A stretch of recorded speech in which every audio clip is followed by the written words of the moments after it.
आजचा नवा दिवस, नवी कथा. खूप सुंदर अशी कथा सांगणार आहे मी तुम्हाला. पूर्वीच्या काळी राजे असायचे आणि अशाच एका राज्यामध्ये एक महाकाल नावाचा कुप्रसिद्ध असा डाकू होता. कोण होता? डाकू काय करतो रे? चोरी करतो. काय करतो? चोरी करतो. चोऱ्या करायचा, दरोडे टाकायचा, लोकांना लुटायचा, येणाऱ्या जाणाऱ्या बाया बापड्यांच्या अंगावरील सोनं नाणं काय करायचा? चोरायचा. त्या राज्यामध्ये एक भीती पसरली ना.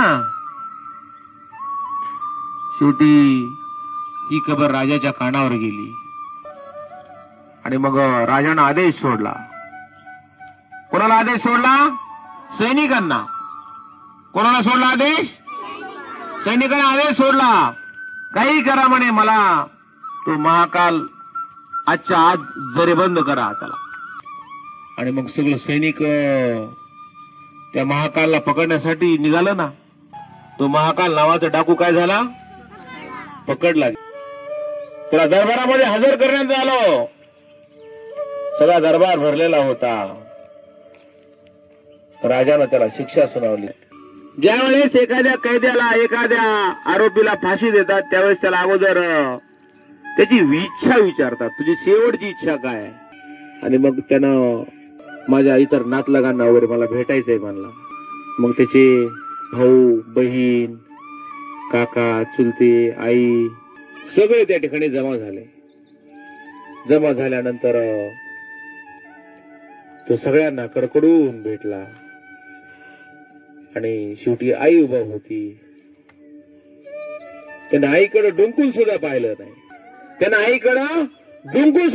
नाही. आणि सरळ फासावरती निघून गेला. त्यावेळी फासावर गेल्यानंतर राजानं त्याला विचारलं फाशी देण्या अगोदर, तू सगळ्यांना भेटलास पण स्वतःच्या सख्या आईला का नाही भेटलास? तो म्हणे, अहो मी जे ह्या चोऱ्या माऱ्या करतोय ना, मी सगळ्यात लहानपणी सुरुवातीला तुमच्याच राजवाड्यामधून एक मुद्रा चोरली होती. त्यावेळेस या आईनं माझ्या पाठीवर शाबासकीची थाप मारली होती. आईनं काय केली होती? माझ्या पाठीवर शाबासकीची थाप मारली होती.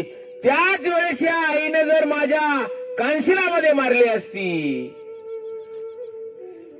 तर मी आज एवढा मोठा चोर झालो असतो का?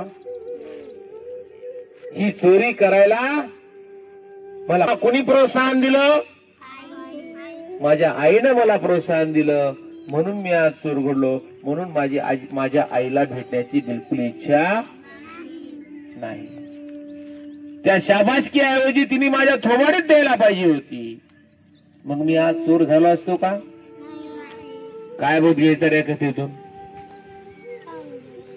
हा सांग. चोरी करायची नाही. आणखीन काय बोध घ्यायचा? कधी पण चांगलंच काम करायचं. आणखीन हा.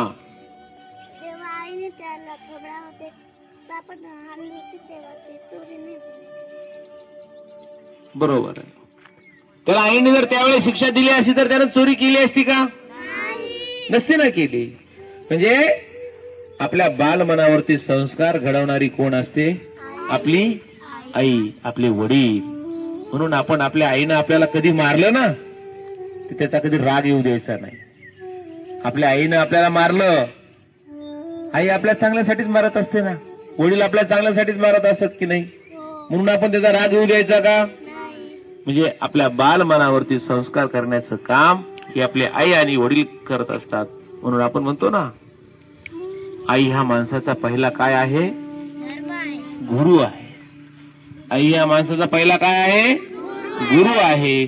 त्यामुळं आई सांगेल ते काम आपण ऐकायचं, करायचं. आईने सांगितलेल्या सूचनांचं पालन आपण करायचं. करणार का सगळे? ठीक आहे. खूप खूप धन्यवाद.